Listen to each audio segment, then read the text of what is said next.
Hello everyone, this is Serious Trivia, and today we're continuing our Liu Biao the Governor of Jin Let's Talk Lore series with episode 3, titled Failed Encroachments.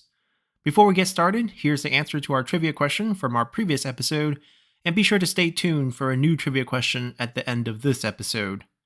Now, we ended last time, as we mentioned that as part of Liu Biao's many titles and appointments given out to him by the new imperial court under Li Jue and Guo Si's control,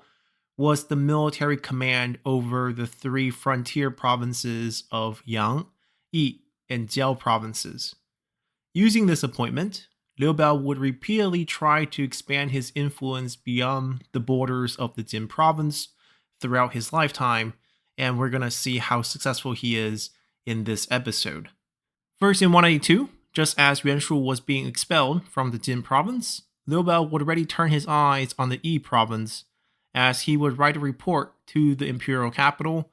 documenting the local governor, Liu Yan's intentions to declare himself as emperor within the Yi province. This, of course, was not entirely a secret to the imperial court, as Liu Yan was the imperial relative that first suggested the creation of the governor title, as he would convince the late emperor Liu Hong to allow him to become the first governor in the Yi province after hearing rumors that an emperor would be destined to come from this isolated region in the future. And once Liu Yan established and consolidated his control within the province, he soon destroyed the mailing routes through the mountain passes of Hanzhong and sent his vassal Zhang Lu there to effectively prevent the imperial court from reaching him.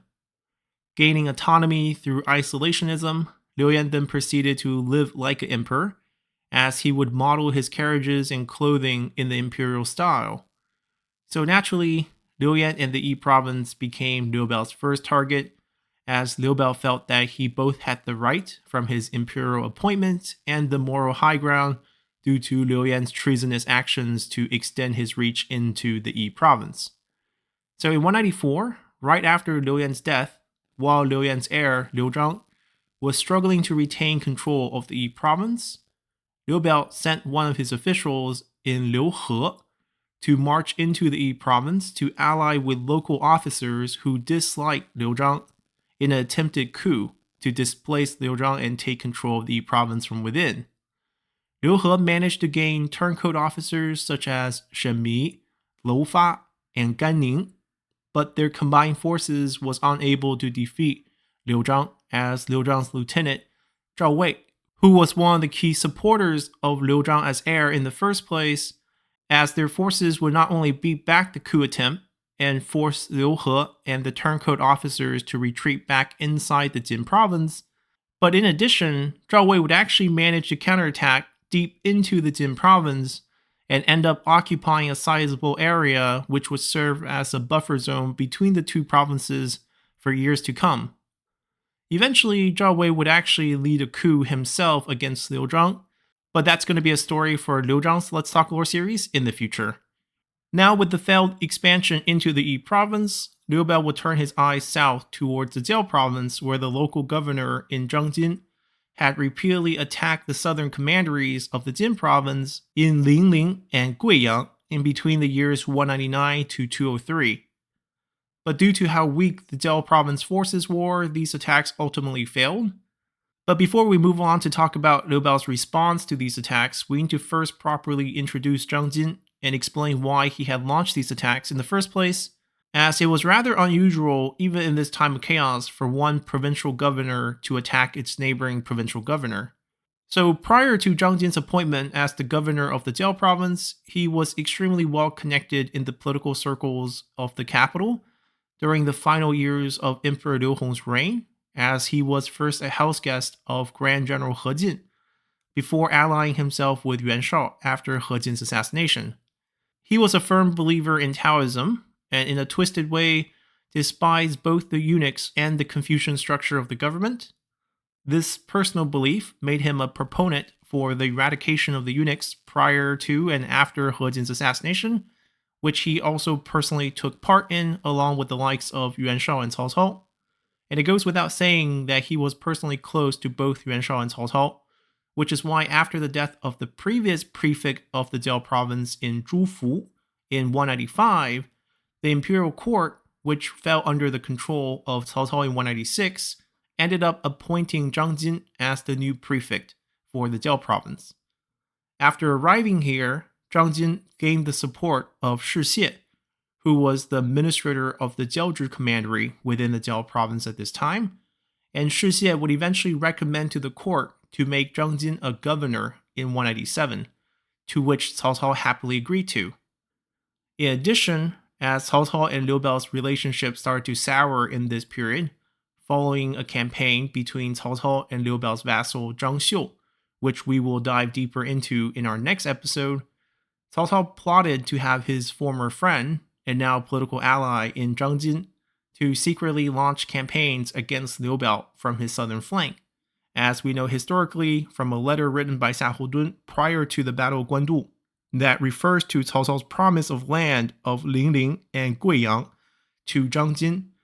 which will perfectly explain Zhang Jin's attack on Liu Biao from 199 to 203 in these areas. And we also have other evidence from the period in the form of Zhang Jin's tribute to Cao Cao to confirm this alliance that Liu Biao was actually unaware of at this time. Now, fortunately for Liu Biao, not only was Zhang Jin and the Jiao province forces too weak to have any military success, Zhang Jin's erratic and zealous belief in Taoism and the way he would dress in Taoism ritual clothing and the abandonment of standard court procedures in favor of Taoist rituals eventually pissed off enough of his subordinates to launch a military coup against him in 203, which resulted in his death. Seizing upon this opening, Liu Biao decided to appoint one of his officers and a well-established gentry from the Linling commandery in Lai Gong as the new governor of the Jiao province, even though now with Cao Cao in control of the imperial court, Liu Biao had no real authority to do this. But that's not going to stop Liu Biao, as he would also appoint his officer from Changsha in Wuju to take over as the administrator of Cangwu commandery, following the death of Cangwu's former administrator in Shihuang. While Liu Biao would get both of these appointments in before Cao Cao could respond, these two men that he sent to take over the northern parts of the Jiao province ultimately couldn't get along with each other, as Lai Gong and Wuju's relationship got so bad that Wuju actually launched a military attack against Lai Gong's men and forced Lai Gong to escape back to Linling. At the same time, Cao Cao would wisely appoint the administrator of Jiaozhi in Shi Xie, whose clan had deep ties throughout the Jiao province, to take over as the new governor instead of trying to promote from the outside. And with the help of the Shi clan, the Jiao province remained loyal to the imperial court and, more importantly, Cao Cao, as Liu Biao would fail once again in his expansion efforts. So now, with both the Jiao province and the Yi province resisting Liu Biao's encroachments, there was still the Yang province to the east. But here, instead of Liu Biao encroaching, Liu Biao was barely holding on from the avenging assaults of Sun Ce and later on Sun Quan, who had now taken control of much of the south. So all Liu Biao could do was count on his administrator of Jiangxia, Huang Zu, who was also a main target for the Sun clan for his involvement in the death of their father Sun Jian. And for the most part, Huang Zu would do a great job of defending Jiangxia throughout the years, all the way until the year of Liu Biao's death in 208, as Huang Zu would finally be defeated by Sun Quan and executed to avenge his father. And with that, our episode here on Liu Biao's numerous failed attempts to expand his influence outside the Jin province also comes to an end, as we'll return next time to focus more on Liu Biao's internal development of the Jin province and his direct interactions with his neighbor in the north in Cao Cao. So hopefully you all have enjoyed this episode enough to consider subscribing to the channel for more content like this on Three Kingdoms history, or support the channel by leaving a comment below, or simply hit that like button, as our next episode for this series will drop once this video hits 300 likes. And as always, I'll see you all then. Bye!